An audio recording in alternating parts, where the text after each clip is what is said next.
मेरा YouTube channel maths with अमर झा में इस वीडियो में हम क्लास 10th बेसिक मैथ का जो CBSE 2022-23 में जो पेपर हुआ है दिल्ली वाले बच्चों के लिए फॉर दिल्ली स्टूडेंट्स उसका सॉल्यूशन लेकर के उपस्थित हूँ। इस क्रम में हम क्वेश्चन नंबर 21 से 25 तक का सॉल्यूशन यानी पार्ट बी को लेकर के उपस्थित हूँ। इसका पोस्ट कोड है प्रश्न संख्या का कोड है 430/4/3। तो आइए सवाल की तरफ चलें। इसमें पूछा जा रहा है द्विघात समीकरण, इस समीकरण का विविक्तीकर ज्ञात कीजिए और फिर इसके मूलों की प्रकृति ज्ञात करनी है। यानी find the discriminant of quadratic equation 3x² - 2x + 1/3 = 0 and hence find the nature of its root। तो पहले हमें इसका डिस्क्रिमिनेंट यानी विविक्तीकर जिसको कहते हैं, आप जानते इस समीकरण में a के बदले a बराबर 3 है, b बराबर में -2 है, c बराबर में +1/3 है, यानी 1/3 है। तो डिस्क्रिमिनेंट जिसे विविक्तीकर कहते हैं, तो d बराबर होता है b² - 4ac। तो रखे b के बदले हो गया -2 का स्क्वायर करेंगे और -4 × a के बदले है 3 और c के बदले है 1/3। तो ये कट गया और इसका हो गया -4 का स्क्वायर -2 का स्क्वायर 4 और -4 तो यानी 0। तो d 0 हो गया, यानी डिस्क्रिमिनेंट 0 हो गया।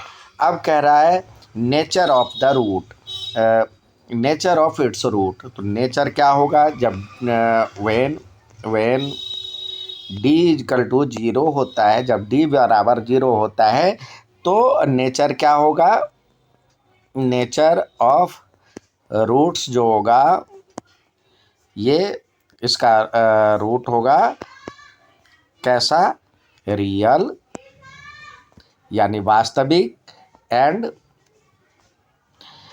इक्वल, हिंदी में वास्तविक और समान,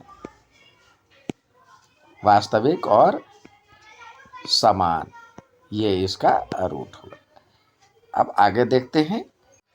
अगला सवाल आपसे पूछा जा रहा है find the roots of quadratic equation this. इसका यानी x² - x - 2 के मूल ज्ञात करना है। तो इसका मूल ज्ञात करने के लिए फिर वही देखिए, या तो आप d की वैल्यू d के तरह से निकाल ले या ऐसे भी निकाल सकते हैं। x² बीच वाले टर्म को स्प्लिट करके -x - 2 बराबर में 0 है। तो यहाँ पे देखिए a बराबर तो 1 है, b बराबर में -1 है, c बराबर में -2 है। तो AC को मल्टीप्लाई करेंगे तो 2 एकम 2 होगा, तो 2 × 2। तो यहाँ पे हम रखेंगे x² और -2x + x और -2 = 0। अब यहाँ से क्या कॉमन, x कॉमन, तो ये हो जाएगा x - 2 और इधर से क्या कॉमन, +1, तो ये हो जाएगा x - 2।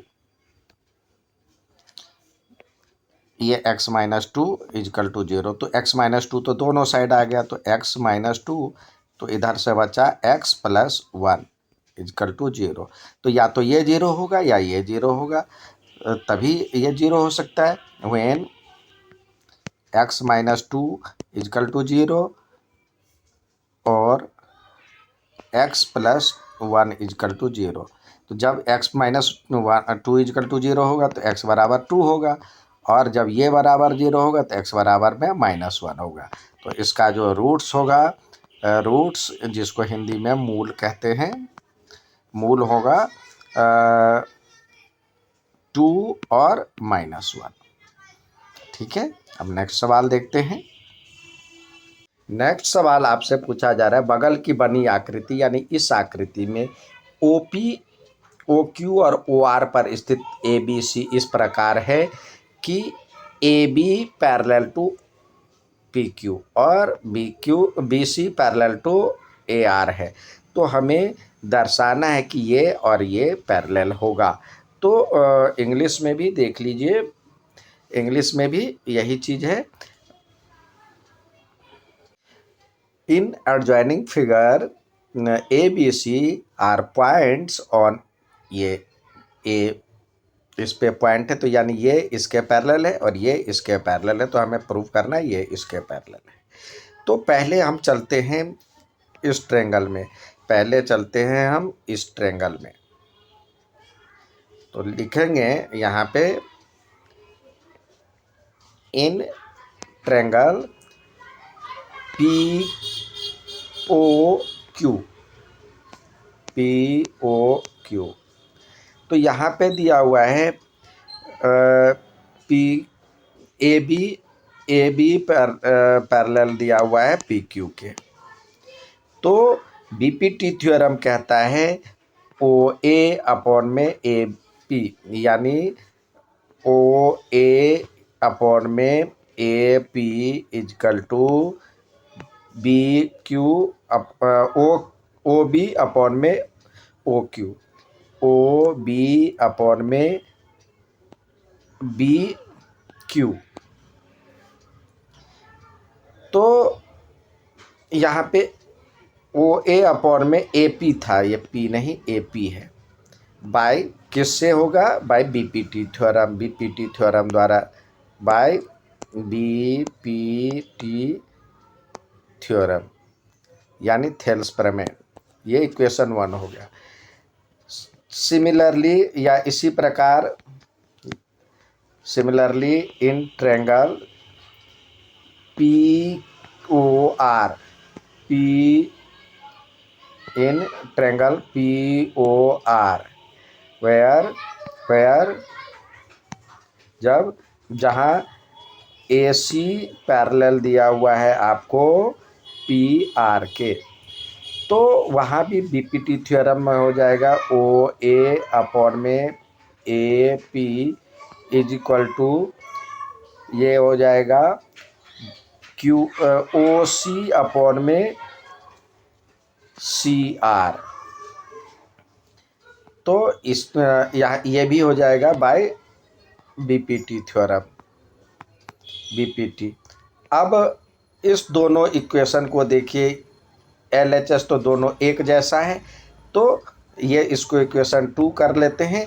तो आप लिखेंगे फ्रॉम इक्वेशन 1 एंड 2 हमारे पास अब क्या आ जाएगा, इसको जब सॉल्व करते हैं तो ये आ जाएगा ओ बी अपॉन में बी क्यू बराबर में ओ सी अपॉन में सी आर, यानी इधर देखते हैं ओ बी अपॉन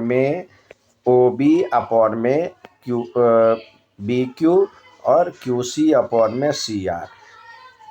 तो जब इस तरह का हो तो कन्वर्स ऑफ बीपीटी थ्योरम कहता है, जो ये आपका बीसी जो लाइन है, बीसी लाइन क्यू आर के परपेंडिकुलर होगा।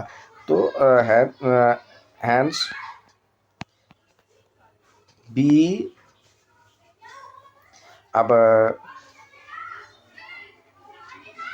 बी सी परपेंडिकुलर मतलब parallel to Q R by BPT by converse of BPT, converse यानी ऑफ बीपीटी यानी बीपीटी थ्योरम के विलोम के द्वारा। तो ये प्रूफ हो गया, ये हो गया प्रूफ। अब नेक्स्ट सवाल देखते हैं। नेक्स्ट सवाल आपसे पूछा जा रहा है इन एडजॉइनिंग फिगर पीटी, यानी पीटी जो है is a tangent to the circle with centre O if T P O, यानी टीपीओ ये एंगल 30 डिग्री दिया हुआ है, तो इसकी वैल्यू ज्ञात करने के लिए है। बगल की आकृति में केंद्र ओ वाले वृत्त पर स्थित बिंदु टी स्थित बिंदु टी पर पी टी एक स्पर्श रेखा है। तो जब टी पी ओ 30 डिग्री है तो x का मान आपको ज्ञात करना है। तो जब x का मान देखिए, अब ये तो हो गया। अब ये पी टी क्या है, पी टी एक स्पर्श रेखा है, वृत्त की स्पर्श रेखा है, ठीक है।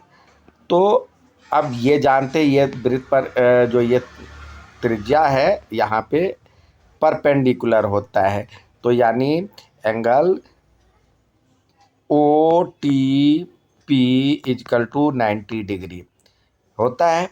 आप लिख सकते हैं जो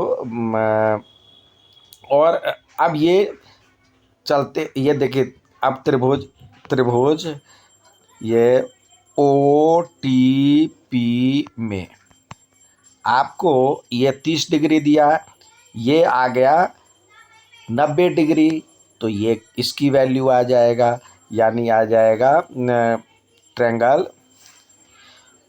आप लिख सकते हैं एंगल, मतलब त्रिभुज के तीनों कोनों का योग 180 होता है। तो यहाँ पे लिख सकते हैं angle O T P plus angle T O P plus angle T P O का वैल्यू 180 होगा। तो इसकी वैल्यू 180 डिग्री होता है। तो इस ओ टी पी, यानी ओ टी पी आप देखिए, ओ टी पी यानी ये हो गया 90 डिग्री, और ये हो गया टी ओ पी, यानी टी ओ, ये वाला हमें नहीं पता है, टी ओ पी नहीं पता है, और पी टी ओ ये 30 डिग्री दिया हुआ है, तो 180 हो जाएगा। तो T O P is equal to हो जाएगा 180, और इस दोनों को जोड़ेंगे तो 120 होगा, घटाएंगे तो ये हो जाएगा 120 डिग्री। तो सॉल्व करने के बाद ये आ जाएगा 60 डिग्री। अब देखिए यहाँ पे ये 60 आ गया, तो ये रैखिक युग्म से ये हो जाएगा x प्लस 60 इजकल टू 180, रैखिक युग्म से होगा। तो x इजकल टू क्या हो जाएगा, 180 में से 60 गया, तो ये 120 डिग्री, तो इसका वैल्यू 120 डिग्री आ गया। नेक्स्ट सवाल देखते हैं। अब नेक्स्ट सवाल आपको दिया हुआ है 24वां, उस बिंदु का निर्देशांक ज्ञात कीजिए जो इसको और इसको जोड़ने वाले रेखाखंड को आंतरिक रूप से 2:3 में विभाजित करता है। Find the coordinate of the point which divides the joining of this in 2:3। तो ये देखिए यहाँ पे x1 इजकल टू -1 और x2 इजकल टू 4, ये x2 हो गया, ये x1 हो गया। इसी प्रकार y1 इजकल टू हो गया 4, और y1 इजकल टू हो गया 7, ये हो गया 7, और y2 इजकल टू -3, और m1 इजकल टू 2 और m2 इजकल टू 3। तो इसका निर्देशांक यानी कोऑर्डिनेट के लिए हमें x बराबर में क्या होता है, m2 x1 plus m1 x2 upon में m1 प्लस m2।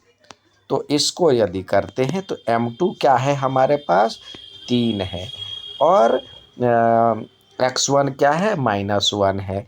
तो ये हो जाएगा, 3 को -1 से करेंगे तो -3, और फिर प्लस, और m1 क्या है हमारे पास, 2 है, और x2 क्या है, 4 है। तो 4 दूनी 8 अपॉन में 2 + 3 5। तो इसको सॉल्व करेंगे तो ये हमारा आ जाएगा 5/5 यानी 1। अब y बराबर होता है m2 y1 plus m1 y2 upon में m1 प्लस m2। अब इसमें m2 क्या है हमारे पास, m2 देखिए 3 को 7 से करेंगे तो ये हो जाएगा 21 और प्लस और m1 y2 -3 है तो इसको करेंगे तो -6, यहाँ पे लिखे -6 और अपॉन में 3 2 5, इसको सॉल्व करेंगे तो 21 में से 6 गया तो ये हो जाएगा 15, 15/5 तो यानी 3। तो इसका निर्देशांक क्या हो जाएगा, कोऑर्डिनेट क्या हो जाएगा, कोऑर्डिनेट इसका कोऑर्डिनेट जो होगा x की वैल्यू 1 और y की वैल्यू 3, ये इसका कोऑर्डिनेट हो गया। नेक्स्ट सवाल देखते हैं। अब नेक्स्ट सवाल दिया हुआ है if the point this are the vertices of parallelogram, यानी आपसे कह रहा है वह बिंदु 2 3 -5 6 6 7 और ये समांतर चतुर्भुज के शीर्ष है। तो समांतर चतुर्भुज यानी आप एक समांतर चतुर्भुज इस तरह से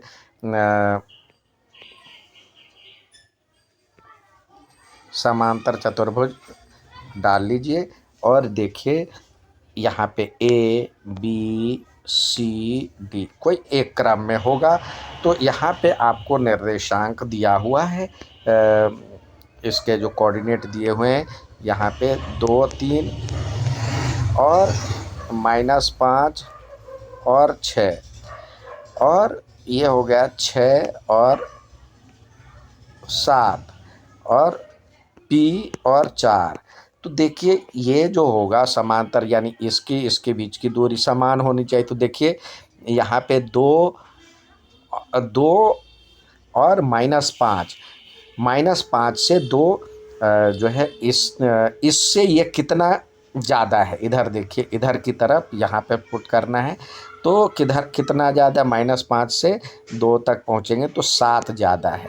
तो 6 से इधर यदि आप जाते हैं तो ये 7 प्लस करते हैं तो 6 + 7 = 13 हो जाएगा। ये इसका निर्देशांक हो जाएगा।